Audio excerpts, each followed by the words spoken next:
This is CBC Here and Now.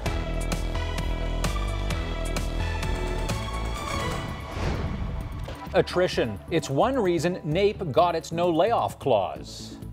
But it's still going to have impact. People have to understand. These are the things that we need, our milk and our eggs and our bread.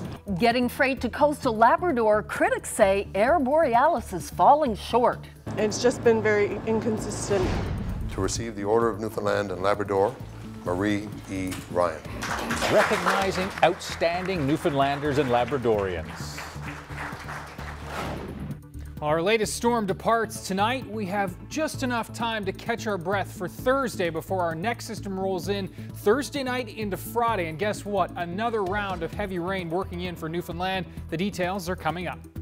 Our top story, members of the largest public sector union in the province have voted to accept a new collective agreement. And it's one that includes virtually no layoffs and a wage freeze.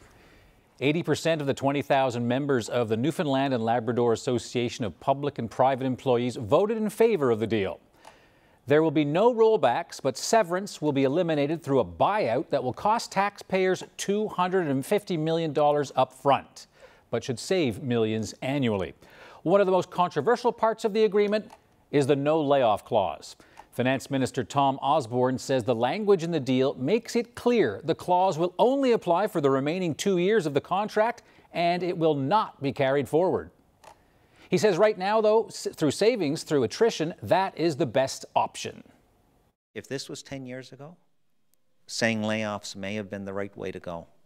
But today, with approximately 5,000 people eligible to retire, we have a unique situation in this province.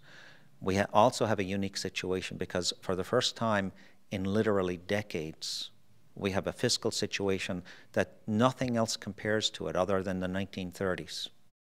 To the Norris murder trial now, where jurors saw Marcel Reardon's autopsy photos today. A publication ban prevents us from showing you the images, but a warning, the description of them is quite graphic. Here now's Glenn Payette reports. Justice William Goodridge told the jury the photos won't be easy to see, but it's a murder trial and you may see things most people normally wouldn't.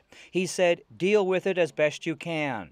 With that, the province's chief medical examiner, Dr. Simon Avis, took the stand and went through the photos. Just minutes in, one of Ann Norris's lawyers, Jerome Kennedy, requested, and it was granted, that Norris's monitor be turned off so she wouldn't see the images.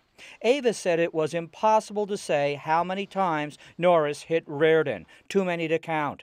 He said the blows were on the back and sides of the head, and that when the scalp was peeled aside, fragments from the top of the skull fell away. Avis said bleeding indicated that Reardon was alive when he was hit. The autopsy showed that Reardon was hit with a blunt object. Norris has admitted she killed Marcel Reardon with a hammer. Avis called it one of the most damaging injuries he's seen in his 30 years in forensics. Avis also said that Reardon had almost 4 times the legal limit of alcohol in his system when he died. The defense pointed out that Reardon is seen on video moving around in the early morning hours on the day he was killed. Norris says she is not criminally responsible for murder because she was suffering from a mental disorder at the time. The Crown has now finished its case. Justice Goodridge told the jury that he and the lawyers will be going over some matters for the next few days, and that unless something changes, the jury won't be needed again until Monday afternoon. Glenn Payette, CBC News, St. John's. A date has been set for Steve Bragg's preliminary inquiry. The 35-year-old Mount Pearl man is accused of killing Victoria Head. Her body has not been revealed, but police say Bragg and Head knew each other. The inquiry starts May 1st and will determine if there's enough evidence to send the case to trial. There's more bleak economic news for this province. A National Industry Association says up to 6,800 construction jobs could be lost here as major projects wind down over the next 4 years. Buildforce Canada's forecast says with residential and industrial construction in a continued slump, and with most of Muskrat Falls now built, construction workers will lose out. Add that to the thousands of construction workers expected to retire, and the industry will have a hard time meeting demand when the markets rebound, according to the group. St. John City Council unveiled a potential new parking plan today. Councillor Debbie Hanlon presented the strategy at City Hall this morning. She says the plan is an attempt to secure revenue and improve the entire parking system. Hanlon says meters that were brought in 3 years ago have been losing money because of a rash of theft and vandalism and what she described as the beheading of meters. We're looking at changing the parking meters. As we know, there's been thousands, over 1,000 that have been damaged, and it's been over $1.3 million it's cost us, the taxpayers. So we have to look at, well, going to a cashless system, but of course we would keep the cash system in as well, because you can't bring something in that quick. It'll be just too much of a backlash for the people. It's time now to turn our attention to the weather. That's why Ryan is here, and things are kind of messy in some spots. Amazing difference. Yesterday, snow in my driveway. This morning, virtually gone, but wet and gray slush in parts. And by the time you get home, what was wet will be frozen or at least freezing as temperatures are really dropping across the island. That's been the main story for Newfoundland today. Of course, the main story in Labrador has been the blizzard. 35 centimeters and counting. Wow. Actually, haven't checked on Goose Bay snow in a couple of hours, but at least 35 centimeters there by 4 p.m. And have a look. Again, the blizzard warning is still in effect for Cartwright, Eagle River, Happy Valley, Goose Bay, all the way up to Hopedale. A blowing snow advisory for Churchill Valley. Generally here, looking at 5 to as much as 10 centimeters. Could see some amounts additional of about 15 for places like Makovic and Rigolette. Wind warnings are also still in effect for the west coast of the island. Gusts to 100 kilometers per hour will continue this evening, and then winds will start to ease into the overnight as our latest storm pulls away. Again, there's that snow along the coast of Labrador. It all starts to ease tonight. Those winds backing off pretty quickly through the overnight hours. Tomorrow, enough time to do just about that. And then for Thursday evening into the overnight, our next system will start to roll in. We have a little bit of light snow on the leading edge. It's over to rain for most of us by Friday morning. The west coast will likely see some mixing still on Friday morning. That's the first wave. The second wave will be much more impactful in terms of what it's going to be bringing in terms of the rainfall, especially. Along the south coast, we're talking about another round of some heavy rain here. This will mix back to snow on the backside of this cold front through Saturday, and we'll talk more about that with the next 3 days in detail coming up in just a few minutes. Debbie? Thanks, Ryan. Newfoundland and Labrador's team at the Scotties Tournament of Hearts is about to take to the ice again. Stacey Curtis and her teammates are going into this evening's curling match against BC with a 4-2 record. Well, that is enough to keep them in second place. There's a first place tie between Alberta and Team Canada, who are both 5-1. The game starts at 6:30, and we'll keep you posted on how they're doing. As for the Tankard happening at the Remax Centre in St. John's, here's how things look. Team Boland is atop the standings with 4 wins and no losses. They're followed by Team Smith at 3-0. Team Simmons has played 2 games and has 2 wins and no losses. So some great action, as neither of the top 3 teams have yet to lose a match. And we're keeping an eye on that, of course, for the rest of the week's action as we go along. Yeah, it's pretty exciting. Talk about exciting as well. It is the highest honor you can get in this province. The ceremony for the Order of Newfoundland and Labrador was held late this afternoon at Government House in St. John's. And 8 people were honored, including swimming sensation and fantastic smiler Katarina Roxon, and Here and Now's Jeremy Eaton was there.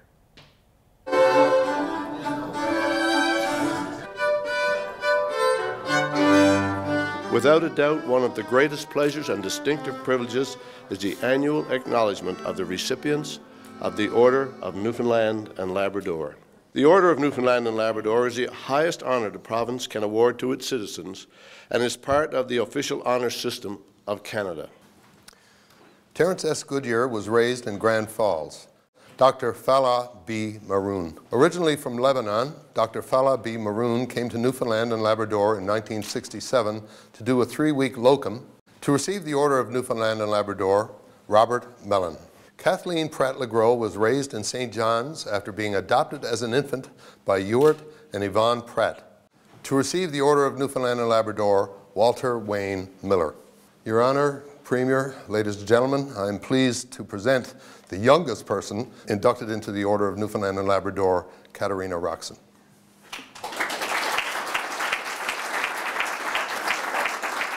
Humongous honor, and it's I was listening to all the bios from my fellow recipients, and it's just phenomenal to think that I'm part of that group, and someone thought that I deserved an award, an amazing award like this. It's an exciting day for sure. To receive the Order of Newfoundland and Labrador, Marie E. Ryan. You know, when you think about the work that you do over your lifetime, you do it because it's important, because you're passionate, because there's so much need in our community. And to be recognized by your peers, by your province, is a very significant honor and one that you treasure forever. Frederick David Smallwood. Wonderful honor, and to be among the 8 that got the awards today is very humbling. They're amazing people and they've done amazing things, and just to be here today among them is really an honor for me.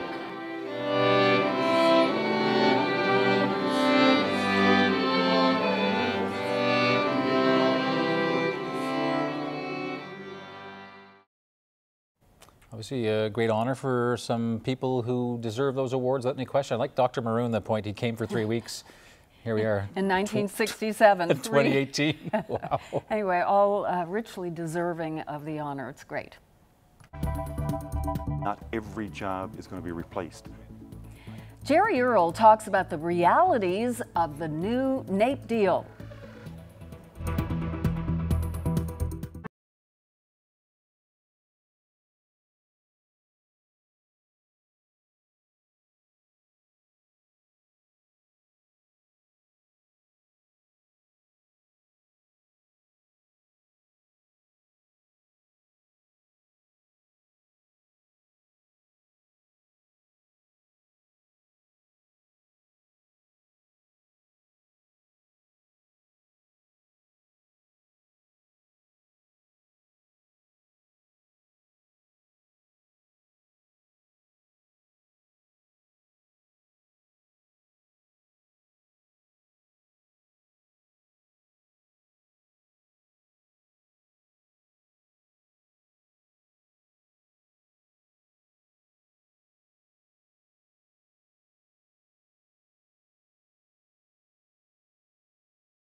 88% of NAPE members voted to accept the tentative agreement with the provincial government today. Some of the contents of that contract have driven sharp divides between Labour and some business groups in the province.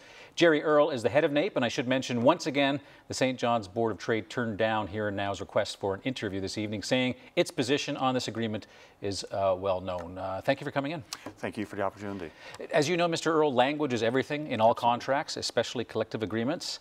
You managed to get a guarantee of sorts, which says the employer shall not use layoffs to achieve budgetary reductions, or words to that effect. Yep. How in the name of heaven did you get that from a government that's in a deep hole and some say heading towards bankruptcy?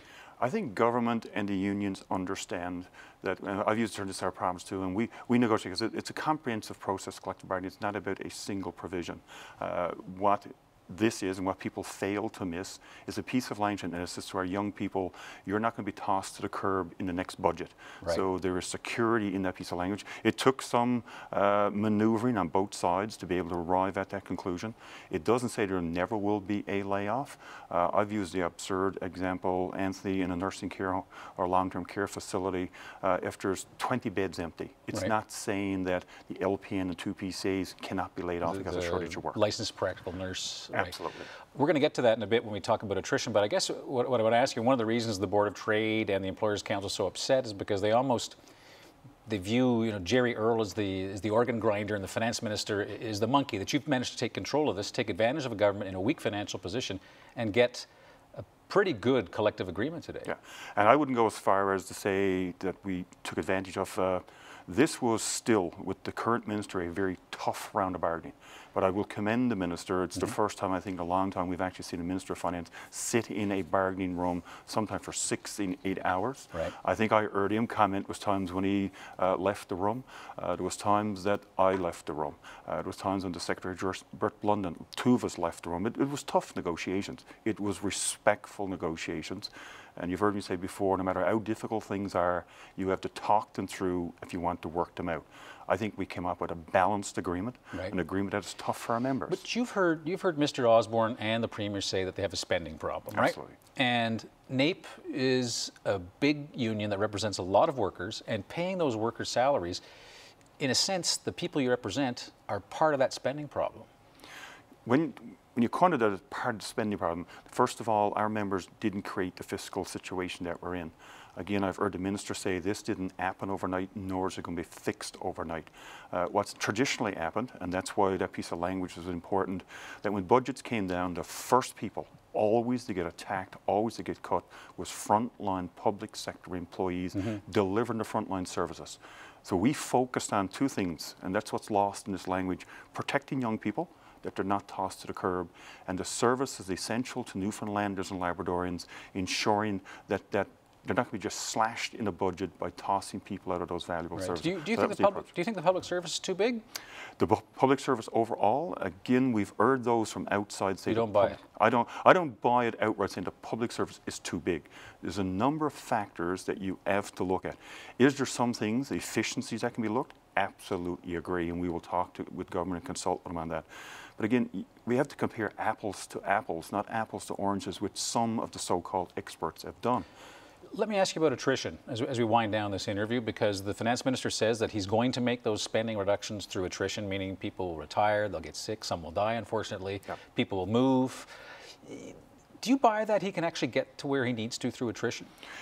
Attrition is the lesser, the term I've used, the lesser of 2 evils. Yeah. I believe in time attrition will probably get, but it's still going to have impact. People have to understand. Through attrition even, there's going to be an impact on some services. In some areas, they may be able to say this particular position can't be replaced. But I'll give you. But Osborne is making it sound as though this is going to happen as people quit, their jobs aren't going to be filled. But we still need people to plow the roads. We're still going to need nurses, certain nurses that you represent, hospital orderlies.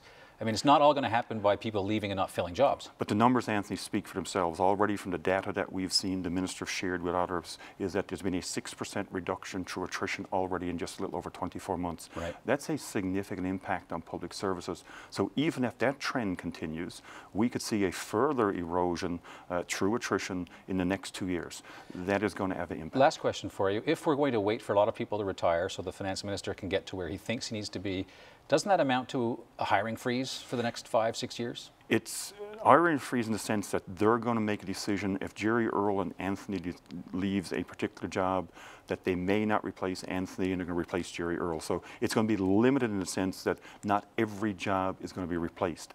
There won't be a lot of jobs. There's going to be a lot of jobs. No, there will not be a lot of jobs. There will not be a lot of jobs in some sense. There are going to be some. In some areas, even though it's attrition, I'll give you an example. A correctional officer, if one leaves tomorrow, must be replaced. A licensed practical nurse leaves tomorrow, must be replaced. So in some of those areas, there will be a 100% fill back. In some others, there will not be that fill back on those positions. Jerry, Earl, appreciate your time. Thank you very much. Thank you very much, Anthony, for having me.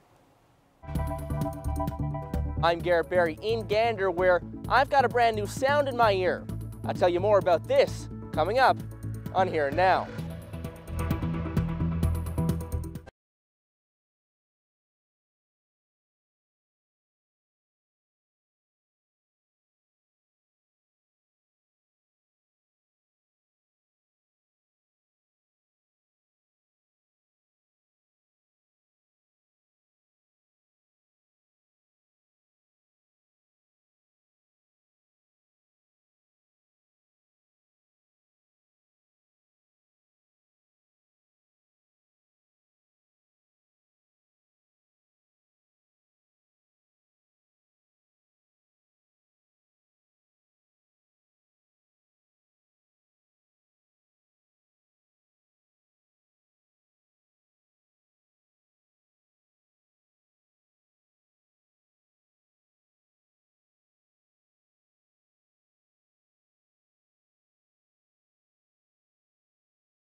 Cousins come together for the 41st Evans family reunion on the point precious to the family that first settled it.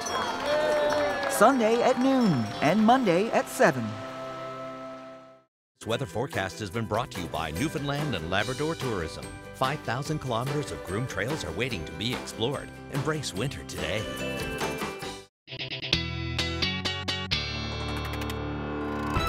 A lot of dogs love snow, and we've got a really cute video of a game of fetch. Yeah, a game of fetch. That's what Richard Fines had planned.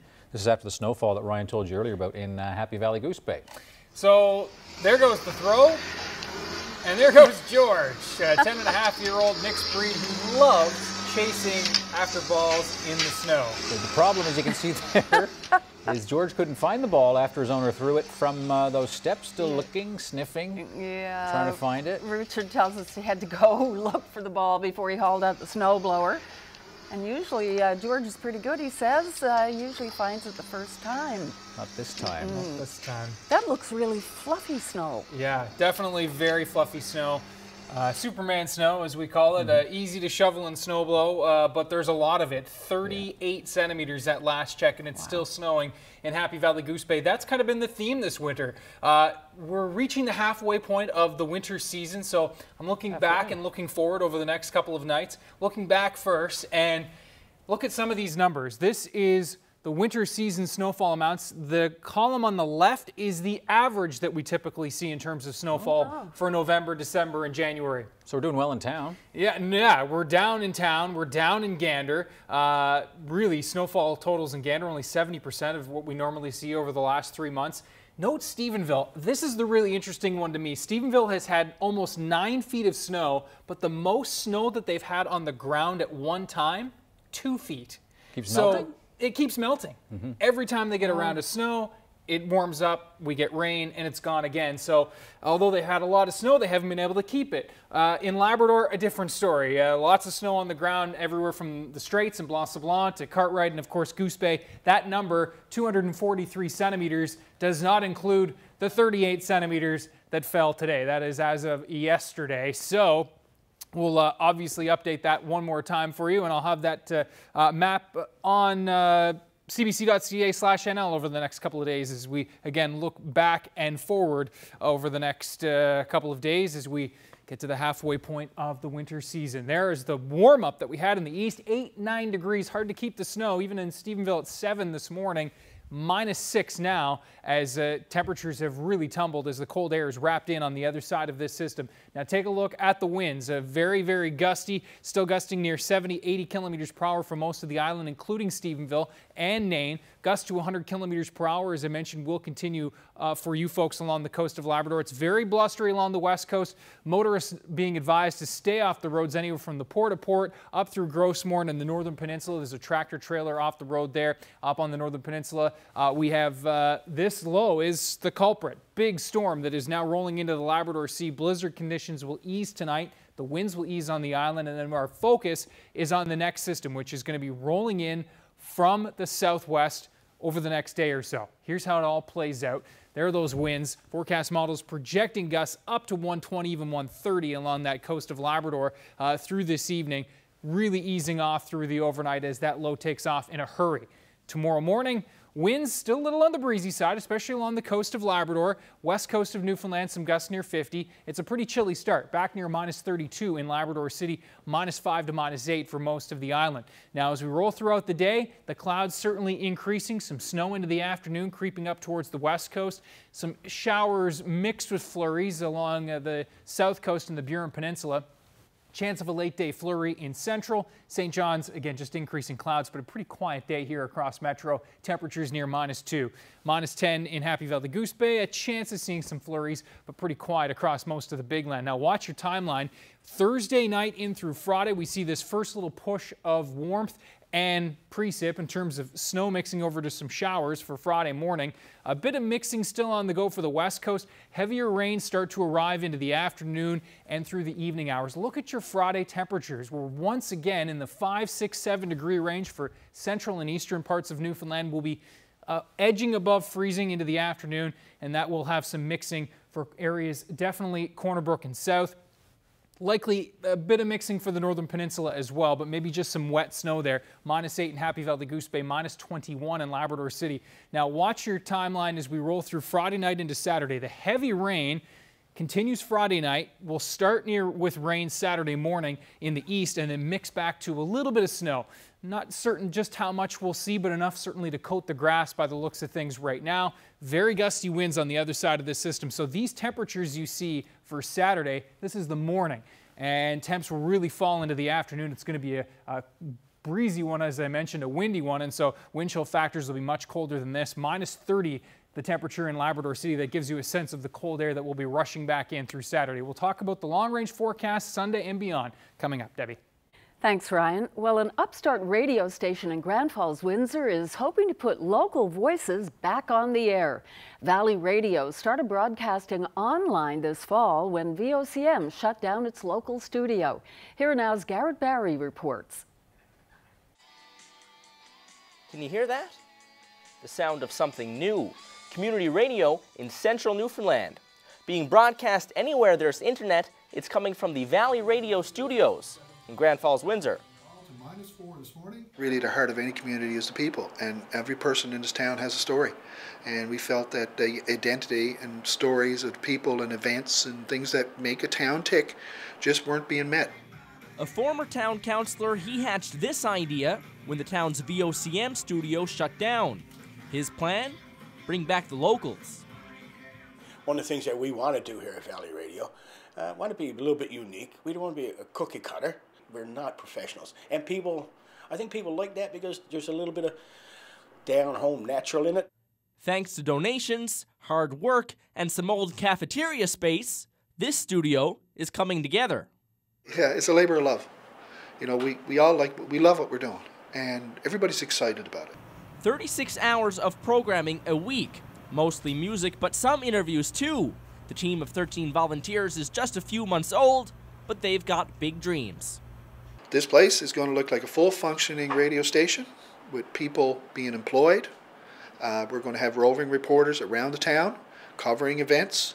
We're going to have people online, normal everyday people online, doing shows, being paid for it, and being well recognized and well respected in the community. And that's what we're going to be. The next step for Valley Radio, they want to go from your smartphone to your car through the use of a traditional radio transmitter. They've got plans to set up on this water tower, but first they're going to need approvals and about $10,000 to make their dream a reality. Garrett Barry, CBC News, Grand Falls, Windsor. I mean, mental illness was seen as such a shameful, it was kept in the dark and in the closet, and you never, ever spoke of it, and addiction's the same way. Coming up, Mary Walsh joins us for a frank talk about mental health.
And now to a story from Labrador. The only airline that flies to the north coast of Labrador is under fire from some of those who use the service.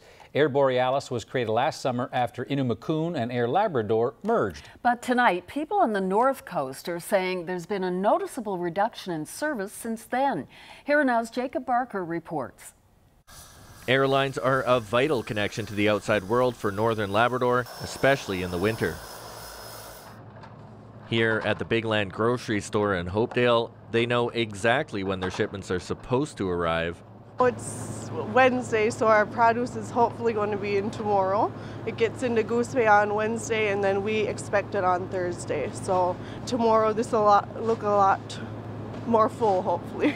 But when it actually arrives has been a question mark since only one airline has been servicing the area. As of late, past few months, it's been coming any day of the week, parts of orders coming in. It's just been very inconsistent. These are the things that we need, our milk and our eggs and our bread, our fresh produce. When Air Borealis was launched last summer, the company promised the change would mean enhanced service for those that rely on it. It took the place of two competing airlines, Innumakun and Air Labrador. It's not so much that it was Air Labrador, it was that we had two airlines, and I think the workload for two airlines for the whole North Coast was more manageable. We are the last leg in the supply chain, and sometimes that may impact when we receive the food items. The airline says it is making deliveries in a reasonable time on average, though there are other factors to consider. Due to some of the weather challenges we've had, we may have missed some of those timelines. But with the timelines included, we know statistically we are delivering to coastal Labrador in 1.2 days. But late cargo isn't the only issue for people living here. Many times we have tried to get a reservation. We can't because there's only one airline and seats are all taken. No doubt there is a less amount of seats from what was operated prior to mid-June of this year. In some cases we've added additional seats, so we have additional flights on the weekends, and right now all traffic that's being offered to us is being moved in keeping with the passenger demands. The airline says it is aware of the feedback and is working to improve service. We're building an airline, so some of the changes that we've seen that have been noted as changes, it's all part of building that more successful company to serve the Aboriginal people and the communities in coastal Labrador. In the coming months, success may continue to be measured by whether or not the shelves are full on Produce Thursdays. Jacob Barker, CBC News, Hopedale. Today is Bell Let's Talk Day. The annual event is aimed at provoking a national conversation about mental health issues, as well as raising money for programming. Last year, more than $6.5 million was raised. Bell Let's Talk Day uses social media's wide reach to engage people from across the country. For every social media post using the hashtag, Bell donates 5 cents to mental health initiatives in Canada. Join the conversation. Part of the public conversation during Let's Talk Day is to confront the stigma that still surrounds mental illness. Several high-profile Canadians are spokespeople for the campaign, including Newfoundland's own Mary Walsh. I caught up with her after CBC Radio's Crosstalk today. From where you sit, your involvement with this program, how would you describe the public perception around mental health these days? We've come such a long way, and I think Bell has made a big difference. And of course, they've raised a lot of money. But I think the most difference that they made, or the most profound thing for me, is that people are more willing to talk. And so, you know, young people who kind of grew up with Bell Let's Talk, they don't even know what it was like when I was a young woman. I mean, mental illness was seen as such a shameful, it was kept in the dark and in the closet, and you never ever spoke of it, and addictions the same way. And so I think Bell has done an extraordinary to get people talking. Now we have people talking, we have people seeking help, and the help's not there. 70% of mental illnesses, they say, become apparent in adolescence.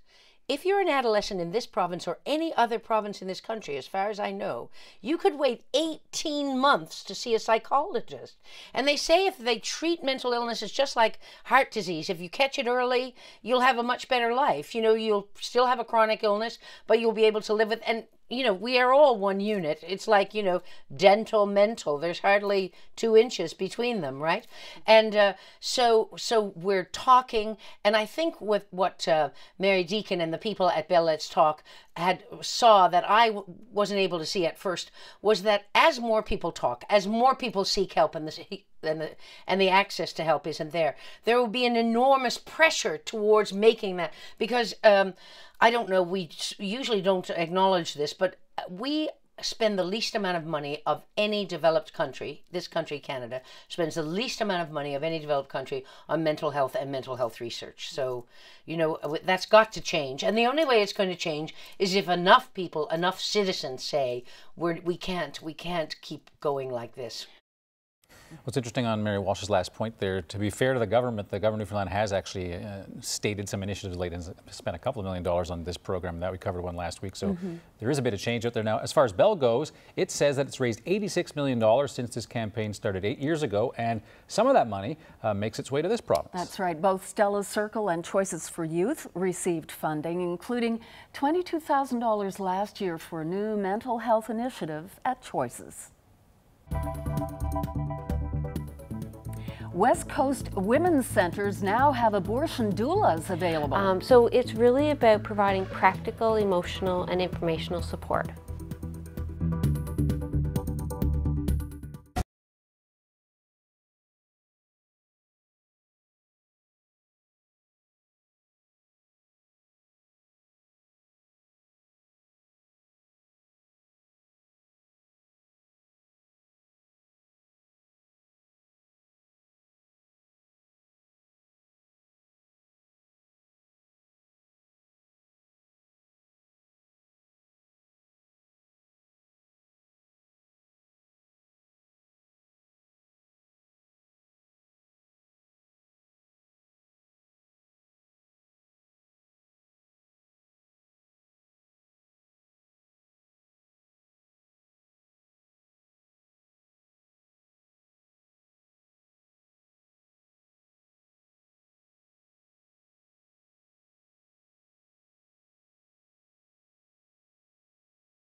And it is time now to meet our young athlete of the day, and this is Emily Best of North Harbour. Yep, looking her best. Emily is 6 years old and plays pre-novice hockey with the Clarenville Caraboos. Congratulations, Emily. You're today's young athlete of the day.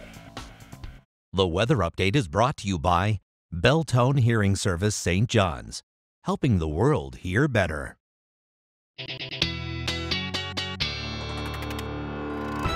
Well, if you didn't see it in person or on social media, you missed something. People got up this early this morning to take in a once-of-a-lifetime lunar event that everybody was talking about. Yeah, you've heard of blue moons and super moons, but how about a super blue blood moon? New to me. That's right. We received this pic from Jennifer Thomas of Lab West, the one place in the province where the clouds weren't covering this up. and where it was actually visible. And if you missed it, this is a great picture, again, by Jennifer Thomas that was taken in Western Labrador this morning. Wow, it is spectacular. So, Professor Snoddon, do explain what is this thing? Well, the rare phenomenon happens when a lunar eclipse occurs on the second full moon of the month. Wow. And when the moon is at its closest point to Earth in orbit. And the last time all of that came together was more than 150 years ago. Really? No wonder I hadn't heard of it. Yeah, that's right. Wow, that's So it fascinating. moves across. And what is this, Ryan? That's a bunch of moons moving around. Yeah, that's right. But this is This is it, the right? red. That's Wow, that's why it's the blood. The blood. It is gorgeous. Very nice. Cool stuff there. Okay.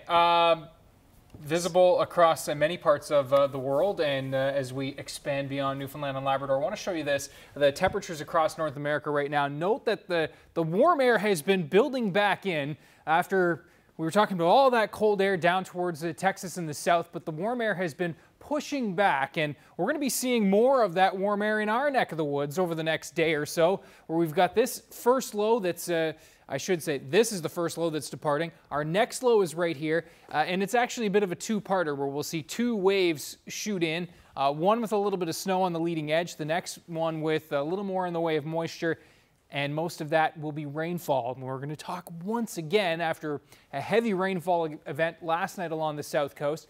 Nice that I didn't hear about any damage or localized flooding. The possibility, though, will remain once again this time around, thanks to the track of our latest system heading in. There goes low number one. Very quiet to start tomorrow. Increasing clouds. Snow by the end of the day for the west coast, the south coast, and maybe even a period of drizzle into the late day for you folks along the Burin Peninsula. That first wave shoots through for Thursday night. By Friday morning, we're showers and a warm start for St. John's, central parts of Newfoundland, and the west coast will likely see some wet flurries mixing in. Coastal areas already starting to see some of those showers with temperatures near the freezing mark.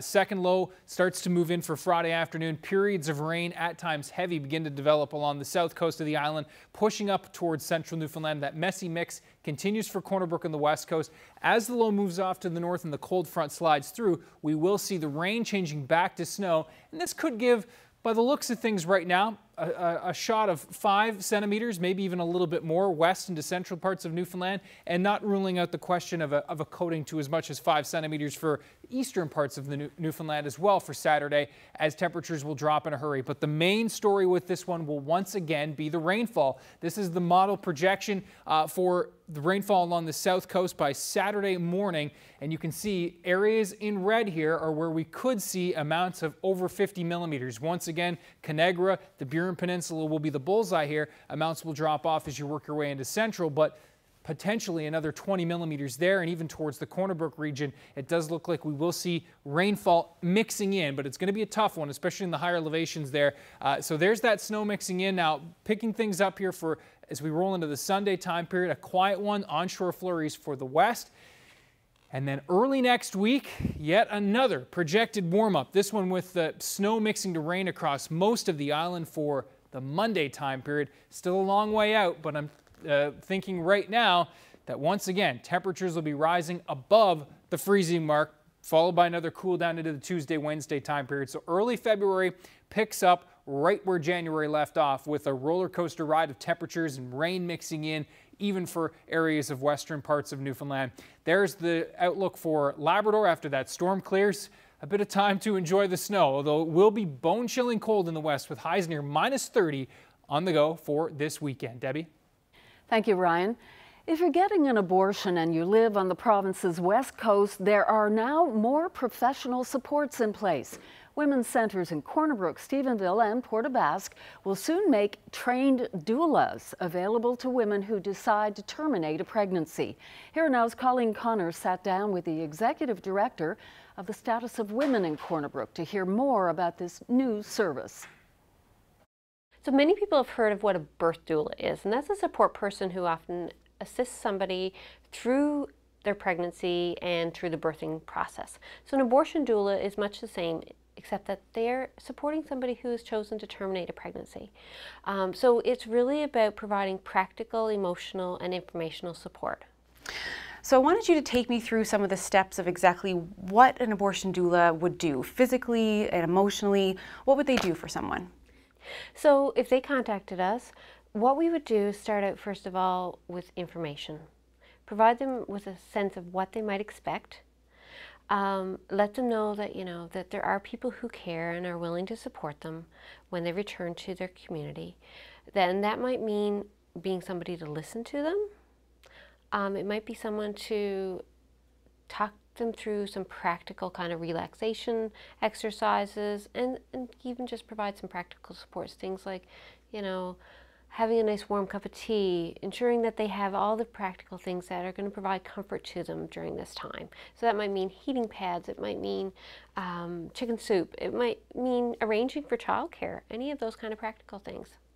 Why do you think a service like this, an abortion doula, is needed in Western Newfoundland? Well, we know that individuals right now often have to travel to St. John's, going out there and coming back often by themselves. They may not feel that they have anybody to talk to. We feel that this really complements the work that we do through women's centers anyways, and we want to be able to provide some of that support.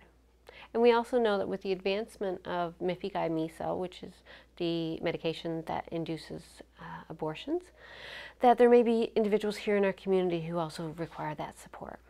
Talk a little bit more about that. So that drug is not necessarily readily available right now at the pharmacy down the road, but it may be soon. Do you think that's why this service is so needed? Well, we know that it is progressing across the nation. Newfoundland has yet to make any decisions about coverage under its current MCP program. So it is available for a cost, but you do have to have a doctor who's willing to prescribe it as well as a pharmacy that's willing to carry it. We do expect that it will become more readily available over the next few months and few years. And we want people to know that should they choose to make this decision, that there are people who are here to kind of support them. How are you going to connect this service with women in Western Newfoundland? How are you going to let them know that, hey, this is here for you? So part of what we're doing right now is we're going to be connecting with family physicians and nurse practitioners who may be the ones who prescribe this at this point, or who may be referring individuals for procedure. So we're going to let them know that this service is going to be available and see if that works with their clientele. They can then choose to make that referral, and a person can then follow up from there. All right.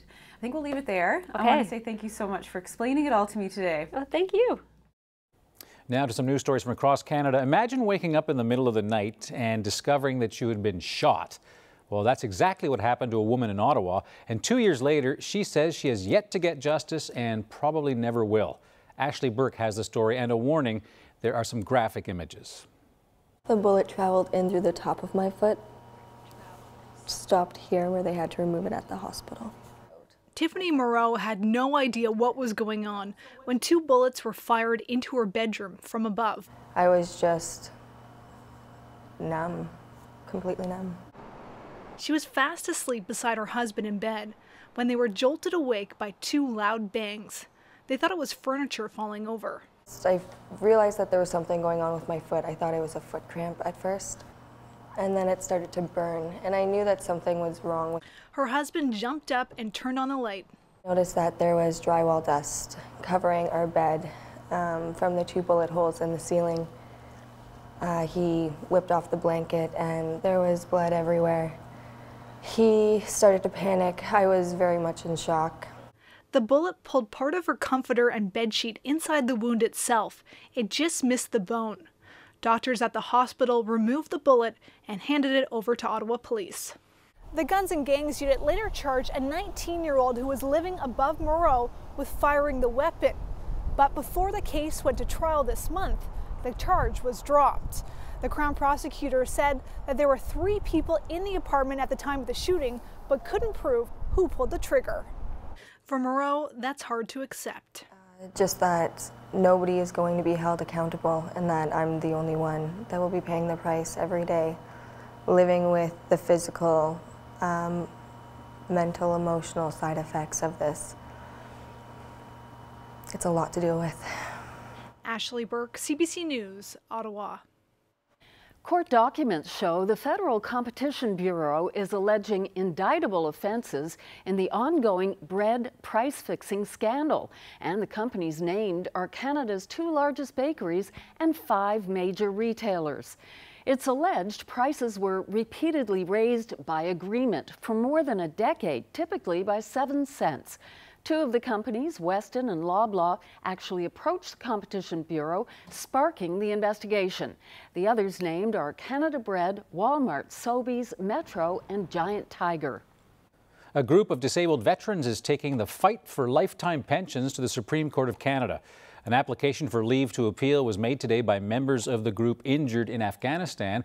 They had argued before a lower court that it's unfair that the pension compensation system has been changed. Now, they lost that fight, so they're pushing to be heard in the highest court in the land. They say the struggle has left them feeling betrayed.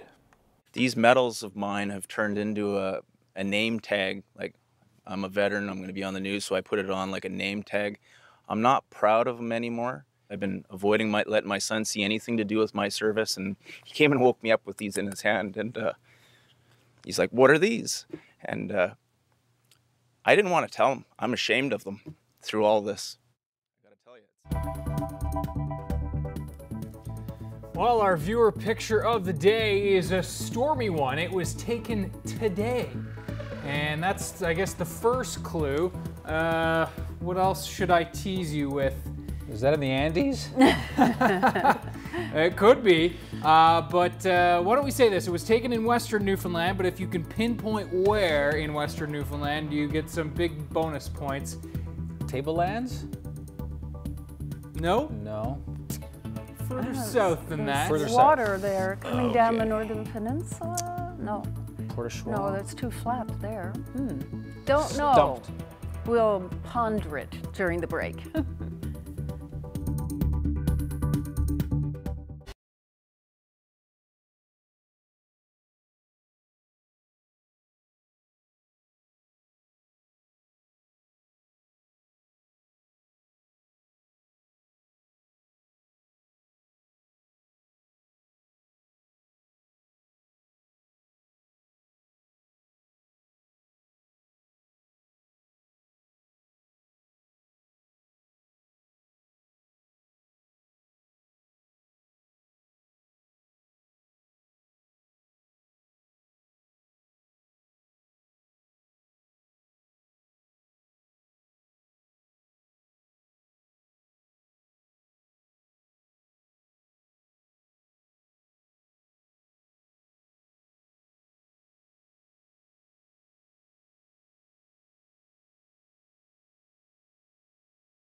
Welcome back once again. Well, an enterprising Albertan has found an ingenious way to repurpose relics of Canada's prairies. He's salvaging wooden grain elevators to build his home. Woodworker Doug Ward has rescued timber from 26 elevators in all and filled his house with furniture all built from the scrap heap. Great job. Ward says his motivation is both aesthetic as well as nostalgic. He says the grain running over the wood has carved in some incredible patterns, and the connection to Canadian history is part of what he calls the joy of the project. Wow. That's quite the place. Isn't it? Wow. Not to mention the cheapskate in me says he's saved a fortune in building materials. Look at that, it's church-like. Yeah, I think we had something about the woodworker the other day. What are you at? Our feature, and I just love that. Yeah. And the grain is so interesting. He's got so much. He's got cedar. He's got all kinds of wood there. Quite something. Nice. Okay, so here's our picture once again. You guys were all guessing too far north. You got to go south. We're back to the Port-au-Port Peninsula, and this was taken between Cape St. George and mainland today. And a great picture by John Myers. He was battling the elements. Winds were gusting to 90 kilometers per hour when he took this picture.